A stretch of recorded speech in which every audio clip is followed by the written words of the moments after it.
반대로 또 좋았었던 거는 아까 좋았었던 건 사실 임상에서도 굉장히 많고 학생 때 사실 좋았던 점은 아동 실습을 처음 나갔는데 네. 뭔가 실제 임상 현장을 나간다는 게 굉장히 좀 의미가 있었어요.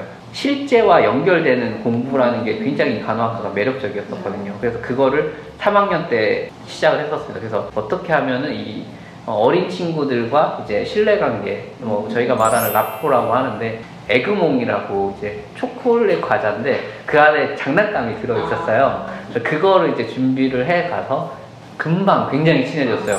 그래서 그 어린 친구가 사실 몸도 아프고 굉장히 컨디션이 안 좋으면은 하얀 옷 입고 온 사람이 싫고 다 아프게 하는 사람들이니까 싫은데 굉장히 저는 친하게 잘 지내서 또 그런 모습이 보호자인 어머님 눈에도 굉장히 좋아 보였었나 봐요. 그러면서 이런 게 간호구나. 이 사람한테 정말 필요한 간호가 이런 거구나.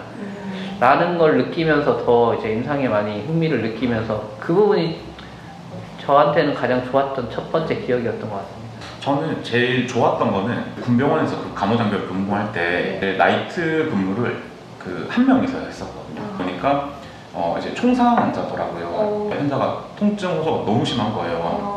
마약성 진통제도 막 들어가고 이렇게 했는데도 너무 아파해가지고 밤에 거의 그 환자만 거의 봤다고 할 정도로 엄청 막 고생해서 보고 정형외과의 장점이 엄청 아파서 들어오는데 수술하고 퇴원할 때 되면 이제 웃으면서 나가는 장점이 있거든요. 총상으로 와서 그 새벽에 그 고생을 했지만 어느 정도 회복을 해서 목발 짚고 이렇게 걸어 나가는 거 보니까 그때 되게 뿌듯한 마음을 많이 느꼈던 것 같아요.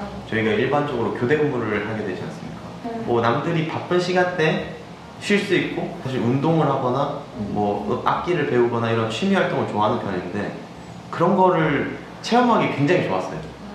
사람이 없는 시간대에 내가 문화생활을 할 수 있고 그런 부분이 되게 좋았고 또 저는 남자 간호사로서 좋은 말을 많이 들었거든요. 좋은 피드백을. 되게 든든하다. 남자 간호사 있어서 좋다. 여기는 남자 간호사가 필요한 곳인 것 같다. 이런 얘기를 좀 많이 들었어가지고 연차 차이가 좀 나다 보니까 좀 많이 바뀌었을 수도 있는데 문화 자체가 저는 확실히 이제 그 홍재 선생님 초반에 근무했을 때와 지금 비교하면 인식 자체도 많이 바뀌었다 생각을 하고 있고 제가 남자가 좀 많이 필요한 부서에서 일을 해서 그런지 몰라도 그런 쪽으로 보람을 많이 느꼈어서 그 부분이 좀 좋았던 청 교수님하고 연차가 몇 년 정도 차이가?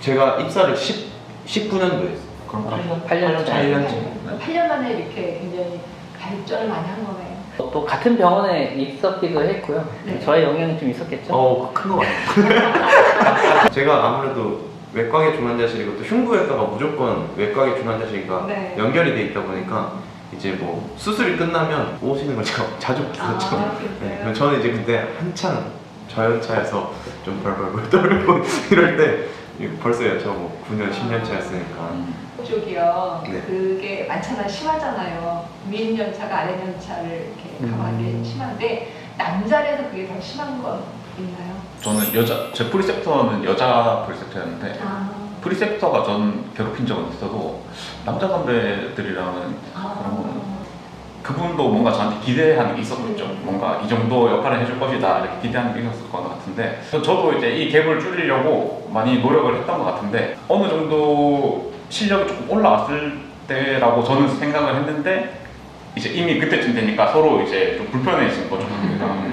그 다음에 뭐 이렇게 더 얘기하면 좀 그런 것 같아서 저도 남자 선배들이랑 오히려 더 잘 지냈고 더 끈끈했고 제 밑으로 남자 후배를 잘 해줬죠. 네, 그런 거.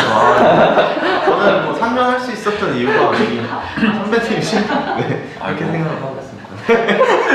저는 거의 없었던 것 같아요. 저는 일하는 부서에 남자 선생님들이 많기도 했었고 좀 잘 챙겨주셨었고 이유 없이 조금 이렇게 좀 하시는 분들이 있긴 했었는데 저는 사실 대수롭게 생각을 많이 안 했던 것 같아요. 제 성격 자체가 왜 저러실까? 그냥 그러고 좀 많이 넘겼던 것 같아요. 태움이라는 것 자체가 조금 저연차 때 많이 겪잖아요, 사실.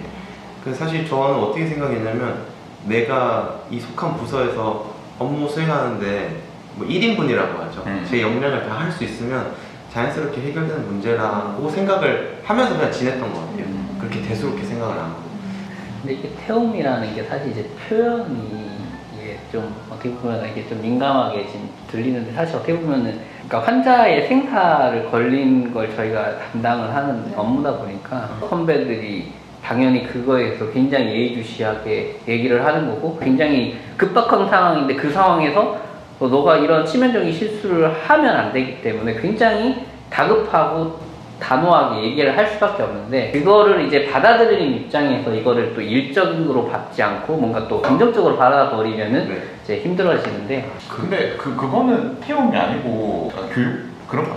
뭐 지도라고 볼 수 있죠. 그게 어떻게 보면 좀 약간 태움으로 좀 와전된 게 아닌가. 그 태움은 그런 게 태움이 아니죠. 그런 문제가 발단이 되는 건데 이거를 이제 당연히 이제 뭐 화하고 이렇게 막 부드럽게 그래서 할 수는 그러니까. 없잖아요.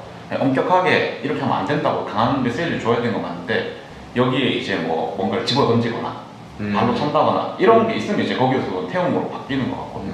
그런 건 좀 근절이 돼야 되지 않을까. 제 세대에도 그런 거는 못 본 것 같아요. 뭐 뭘 집어 던진다거나 뭐 발로 뭐 발로 찬다거나 이런 거는 저도 저도 한 번도 경험해 겪은 본 적 적은 없는 것 없는 같아요. 그냥 다 말로 굉장히 무섭고 경험한 사람도 있습니다. 경쟁하겠습니다. 눈앞에 있잖아요. 네, 경쟁하겠습니다.